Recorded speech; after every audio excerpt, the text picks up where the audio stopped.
Hello everyone, my name is Dhruv. I am an intern at Lexis and Company, and today in this video we would be discussing the offenses which are there which can be made to our properties. So starting with the video today, our properties plays a very important role in their lives. People spend whole of their life in creating their properties for their nears and dears, and it is also considered as a sense of establishment or a sense of success our properties decide. Now, how can these properties get offensed, or what type of offenses can be there on the properties? So first of all, we would be discussing the offense of theft, which is in a layman language, which can be considered that someone can steal your property. So, starting with the offense of theft, which says that whoever intending to take dishonestly any movable property out of the possession of any person without that person's consent moves that property in order to such taking is said to the commitment of theft. Now, we, by the movable property, we mean that, for let's say example, a thing which is just as a pen. So if someone takes your pen without your consent, and he takes with the intending to a dishonest expression, that person is sent to will be said to committing theft. And we can have this explanation that a thing which is so long or it is attached to earth and it is being a movable property is not the subject of theft, but it becomes being capable of being the subject of theft as soon as it is served on earth. And let's take another example which says that a moving affected by the same act, a moving object which is affected by the same act which is affected by the severance may be a theft. Now if someone takes your things or your things get stolen, it will be considered under theft. Now theft also has some essentials which are like intending to take dishonestly. The subject matter must be a movable property. If it is not movable property, one cannot steal it. So it would not be it would if there is a crime on a if there is an offense on a immovable property, it is an offense, but it would be not we would not consider it under theft. And the third essential would be that it should be out of possession of any person, and the fourth essential would be the consent should be absent here, which means without consent of that person. Now what does intending to take dishonestly means? So whoever does anything with the intention of causing a wrongful gain to one person or wrongful loss to another, it is said that this thing is doing dishonestly.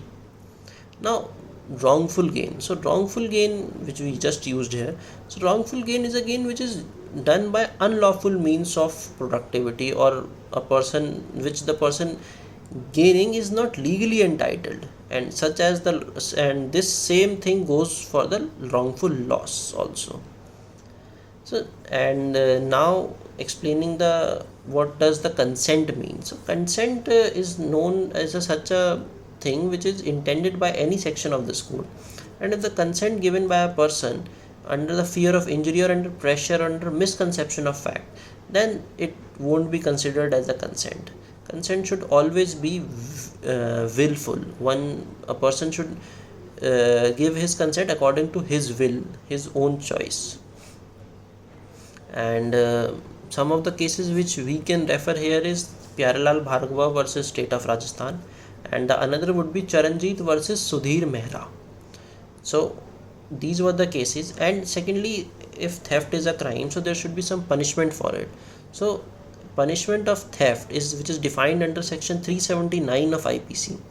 This says that whoever commits theft shall be parted with imprisonment of their description for a term which may last to 3 years, which is 3 years with fine or without fine, or even for both. So these are the punishments to theft. Now after theft, your property can have an offense of extortion also.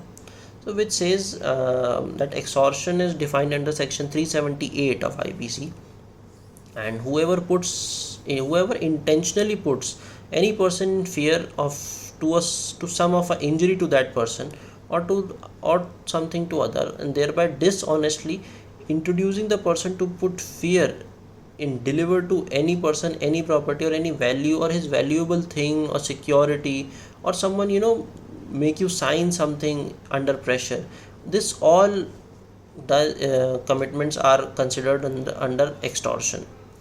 Now, extortion also has some essential, and the chief essential or the chief element of extortion is blackmail.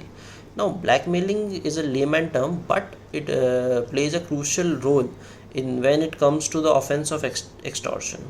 Now, blackmail can be as like when the intentionally putting any person in a fear of injury to himself or to someone else, or then dishonestly inducing the person in the fear to deliver to any person any property or any valuable security.